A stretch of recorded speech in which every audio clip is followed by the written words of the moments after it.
Hi everyone and welcome to Morning Coffee Break. Hope everybody's doing okay this morning.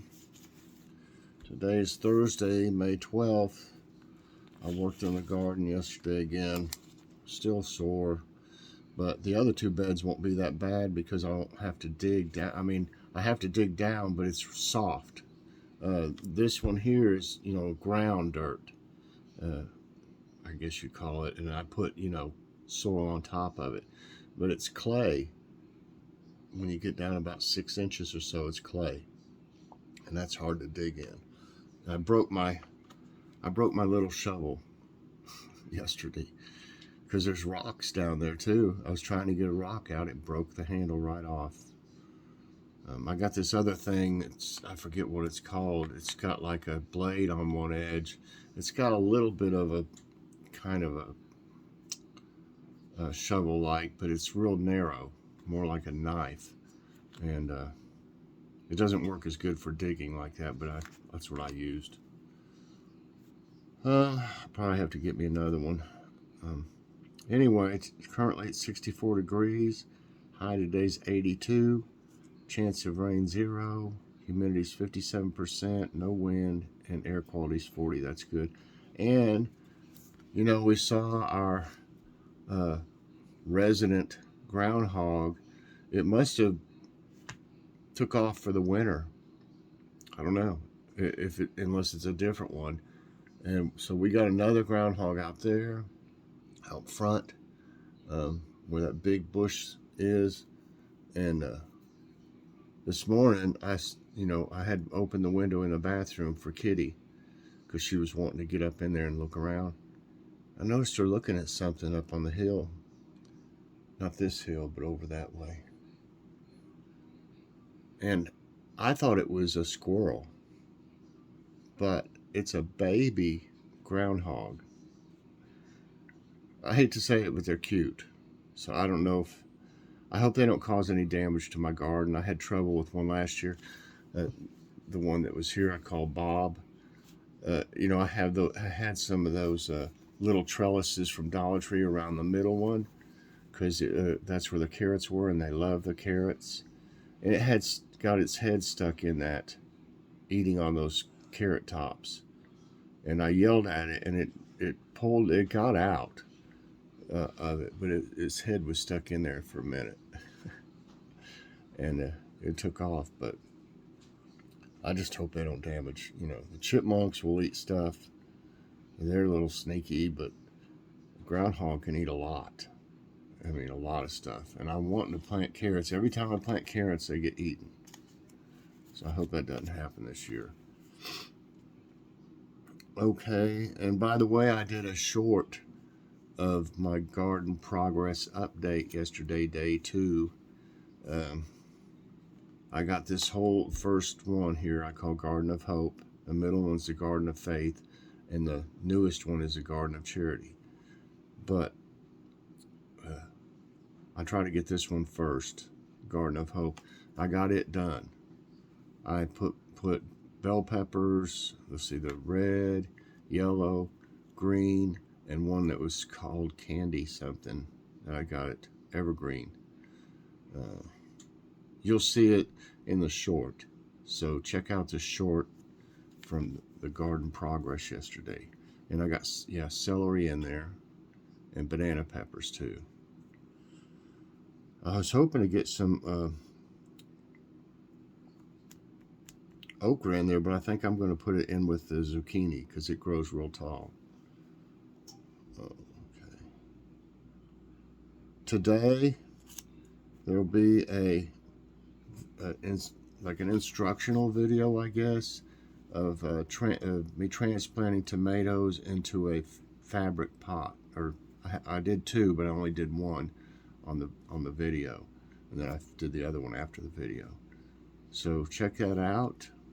You can see what to do when you transplant your vegetables or flowers or anything. Okay, and I did a walkthrough.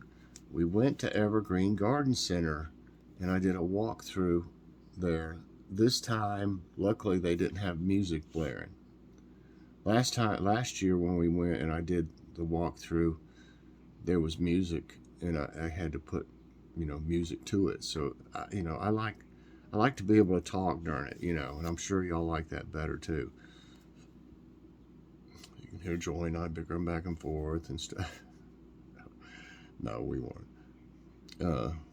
But yeah, check it out. That place is awesome, and it was loaded with flowers and vegetables.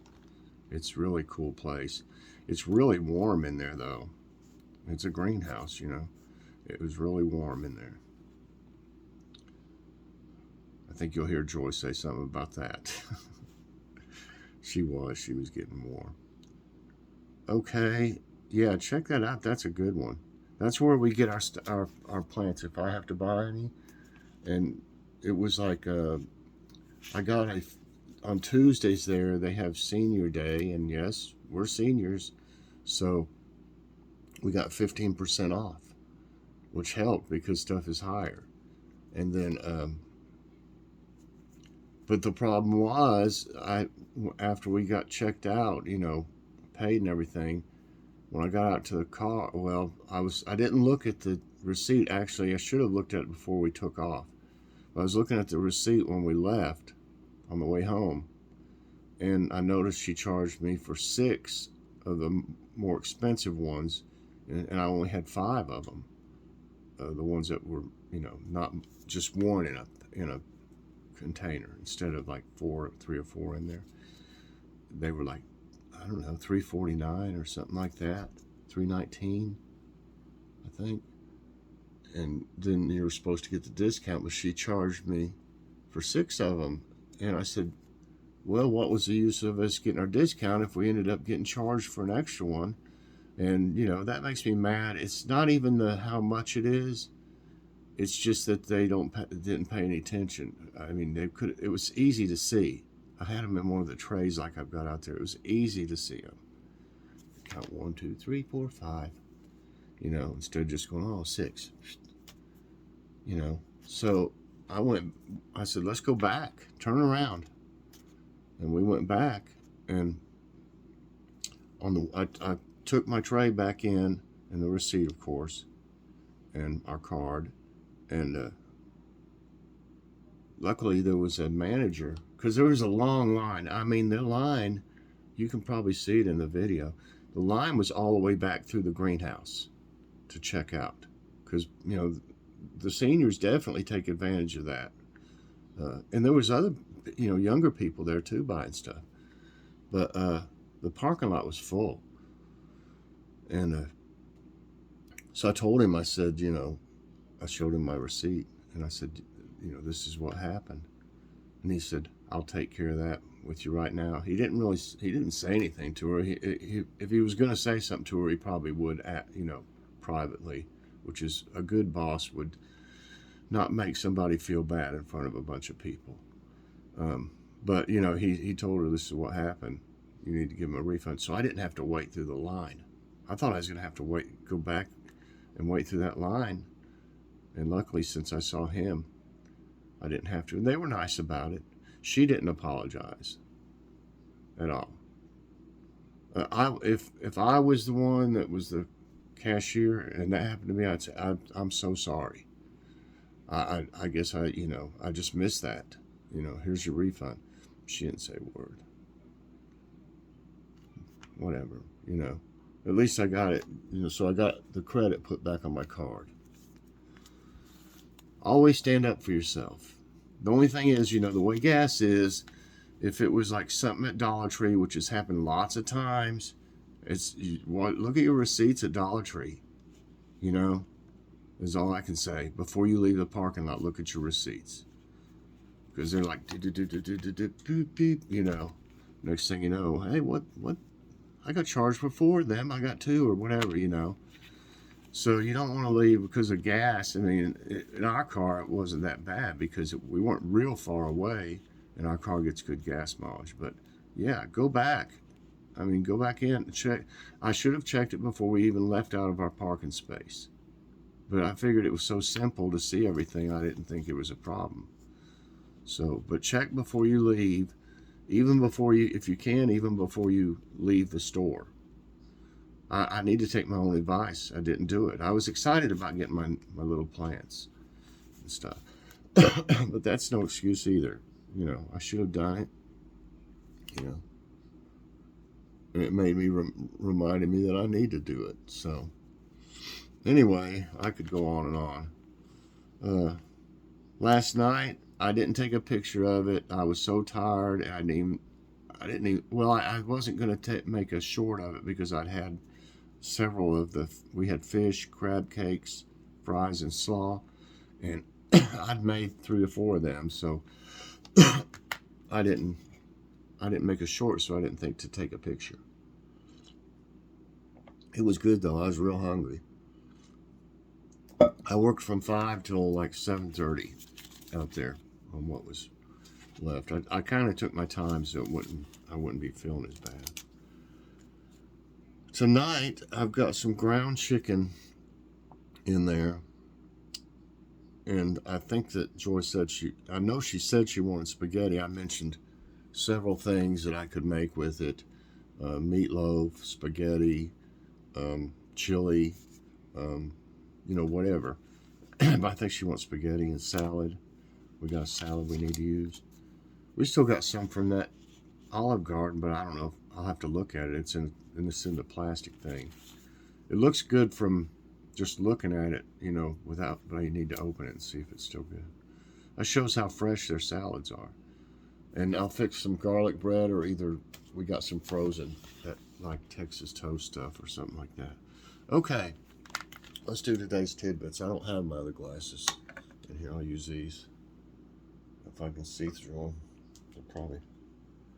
Yeah, little baby groundhog out there eating. Looked like it was eating dandelions, not the top, like the leaves.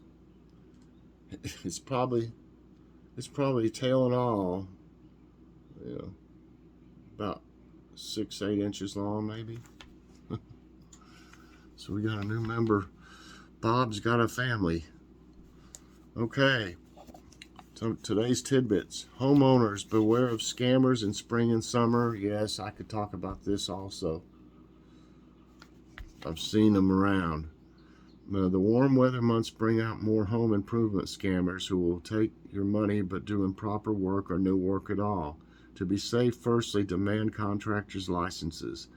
If you were to ask them that and they were like, I'm not going to show you that. I got one. And, you're like, I don't know. Sketchy.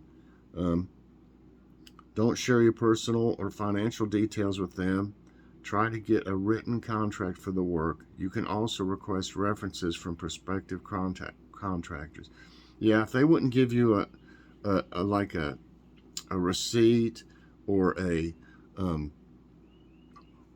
contract, yeah, I would be suspicious as well. China's Zhurong rover prepares for its first Mars winter. Zhurong Mars rover, a part of China's Tianwen-1 mission, is preparing for its first Mars winter. The rover was able to obtain only lower amounts of energy from the sun now as winter takes grip. So the engineering team has adjusted the angle of the solar wings to get maximum sun exposure and reduced its working hours to control energy usage. ISS captures stunning view of New Zealand's Mount Taranaki. Mount Taranaki is a dormant volcano on the west coast of New Zealand's North Island. It is the second highest point on the island after Mount Ruapehu. The International Space Station captured one of the clearest views of the dormant volcano Thursday morning. Cloud-free skies helped to capture the volcano from above 269 miles. That's wild looking. 4.2 magnitude quake rattles Yellowstone National Park. The Yellowstone National Park in Wyoming was shaken by a 4.2 magnitude earthquake at 7:32 a.m. on Wednesday. The epicenter of the quake struck 91 miles northeast of Jackson near Little Saddle Mountain. The quake was felt as far away as Cody in Wyoming and Bozeman in Montana. No injuries or damages were reported from the earthquake. Yesterday, they were cutting a tree down across the street, and they cut the main part of the tree. They cut all the branches and stuff off first. And when I was watching them, when that thing fell, it shook our house. That's how heavy that thing was. I couldn't believe it. Joy even felt it, and she was in the family room or living room, and I was looking out the front porch and could feel it easy. You could have thought it was an earthquake just about. Flavorful dips for snacking on spring vegetables. A plate of fresh spring vegetables with dip is the perfect snack to munch on when the cravings hit you in spring. Here are a few delicious tips to try this spring. Dips to try this spring. Orange and mustard marinated asparagus. I don't know what some of these are. Bagna cauda. Fried onion chili crisp dip. That sounds good. Hesandin dip and smoky eggplant dip are some flavorful dips. Ooh, eggplant. Nor'easter reveals century-old ghost tracks on New Jersey beach. The nor'easters that hit the New Jersey shore last week eroded beaches, revealing century-old ghost tracks on a Cape May beach. They were spotted in November 2014 after nearly 80 years and had been seen several times since then. The Cape May Sand Company used the tracks in the 1900s to support sand mining and munitions testing during World War I. Okay. Dehydrated birds fall from sky as heat wave toasts India. Rescuers are picking up dozens of dehydrated and exhausted birds every day in the state of Gujarat, India, as a scorching heat wave continues to dry water sources. Doctors in an animal hospital in Ahmedabad said they have treated and fed thousands of birds in the last few weeks. This year has seen a 10% increase in bird rescue due to rising heat. Thunderstorm creates rare heat burst before sunrise in Oklahoma. This is crazy. Dying thunderstorms can create a sudden heat burst. This occurred Wednesday in Lahoma, Oklahoma. A temperature of 68 degrees increased to 90 degrees at 6 a.m. Central Time, but the sun was yet to rise and there was no heat on the ground. But the temperature dropped back to 69 degrees by 8:30 a.m. after the heat burst was over. Isn't that crazy? 200-acre California brush fire destroys homes, force evacuations. A fast-moving brush fire in Orange County, California was fanned by gusty winds and dry brush set Wednesday. It ruined residences and forced people in Laguna Hills to flee their home. Officials have set up a hotline number to call for aid. Ground and air crews are working to contain the flames, but over a 200-acre fire is still burning out of control. Oh my goodness. All right, everybody, that's it for today's tidbits, and that's going to be it for this morning's coffee break. I hope you enjoyed it. If you did, I hope you'll press that like button. Also, subscribe if you haven't already, and share this out, and hit that so you get all my videos as soon as they come out. All right, everybody, it's going to be a kind of a garden type day. Transplanting tomato video today, and walk through at Evergreen Garden Center. I could spend a whole day in that place if it wasn't so hot. Really, I love looking around it, and all the different stuff. So everybody have a good one, and I'll see you later on. God bless.